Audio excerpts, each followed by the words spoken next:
Você vai conhecer agora a história de Evandro, um jacareense que embarcou numa aventura lá na Europa.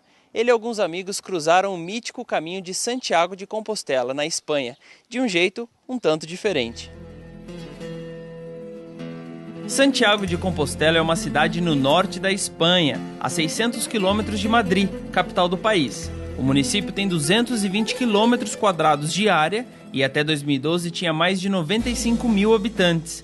É uma cidade internacionalmente famosa como um dos destinos de peregrinação cristã mais importantes do mundo, cuja popularidade possivelmente só é superada por Roma e Jerusalém. Milhares de pessoas o percorrem todos os anos. Surgiu que um amigo, muito tempo atrás, em 96, me contou a história desse caminho. Fiquei na hora, fiquei ligadão, falei, puxa, eu preciso fazer, eu preciso ir atrás.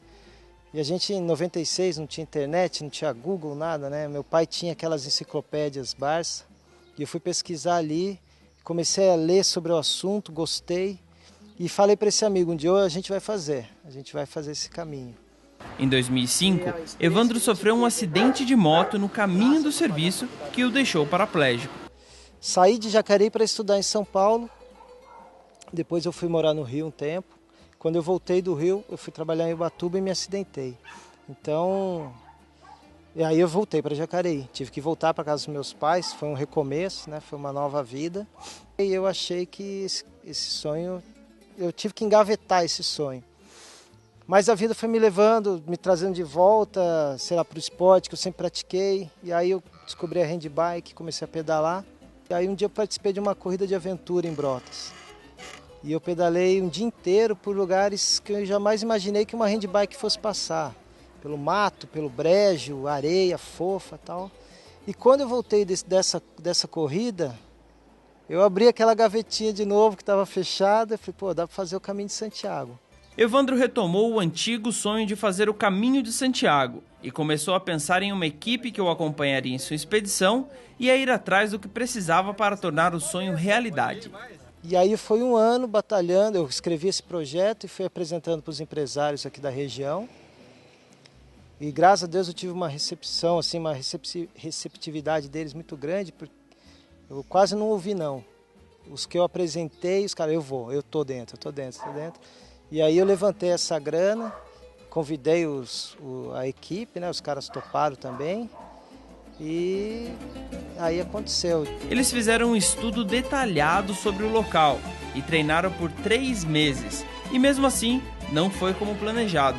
Você lidar com o desconhecido é muito complicado. Por mais informações que a gente tenha buscado, né, a altimetria era completamente diferente do que foi passado para a gente.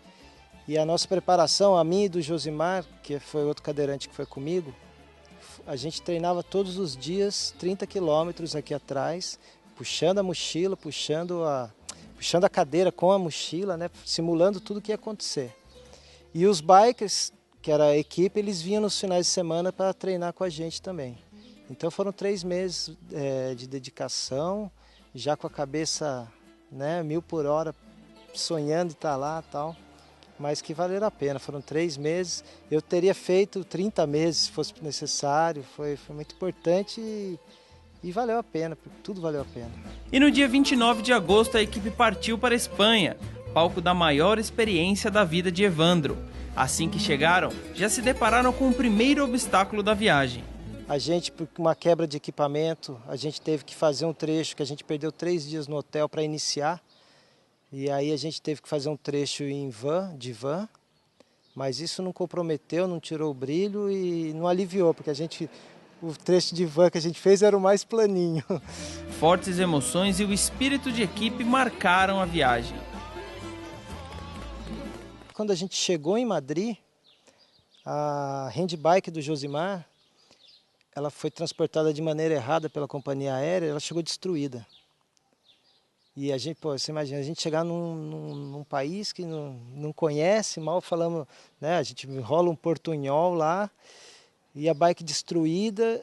Eu tentei ligar para a fábrica que fabrica handbikes na Espanha e naquela ocasião eles estavam em férias de verão. A gente ficou desesperado, então foi muito difícil, porque naquele momento eu precisava voar para Pamplona, que eu tinha o voo, que era uma etapa só. E aí eu tive que olhar para a cara dele e falar, você volta para o Brasil, você não vai continuar. Todo mundo se emocionou, foi muito forte. A gente conversou com a companhia aérea, eles iam colocar ele de volta num voo no dia seguinte. E a gente voou para Pamplona. Só que quando a gente chegou em Pamplona eu não sosseguei, eu fiquei maluco, entramos na internet, começamos a procurar soluções. Um amigo da Espanha, que mora em São Paulo, que foi quem me emprestou a handbike, ele entrou em contato com um amigo que ele ficou sabendo que tinha ficado cadeirante lá na Espanha, da época do tiro de guerra dele e tal. E esse cara conseguiu entrar em contato com uma ONG de Madrid. E faltando 40 minutos no dia seguinte para o Josimar vir embora para o Brasil, o cara chegou com a handbike no aeroporto e falou, Tó, vai, faz a viagem, depois vocês me devolvem. Então, eu acho que isso foi um sacode que a gente tomou, atrasou um monte de coisa, mas fez a gente se unir e entender que sem um outro a gente não faria, né? Sei lá. E não faria os quase 800 quilômetros pedalando por 18 dias. Foram 18 dias de transpiração, de superação, de um envolvimento um com o outro e com os outros peregrinos que a gente foi conhecendo, né, encontrando pelo caminho. É inesquecível, foi uma história que jamais vai sair da minha cabeça. Uma conquista, uma realização. Realizar sonho é uma coisa fora do comum, tem um preço muito maior, né? Então, para mim, principalmente, foi uma realização de um sonho de 17 anos. Então, tem um valor muito grande.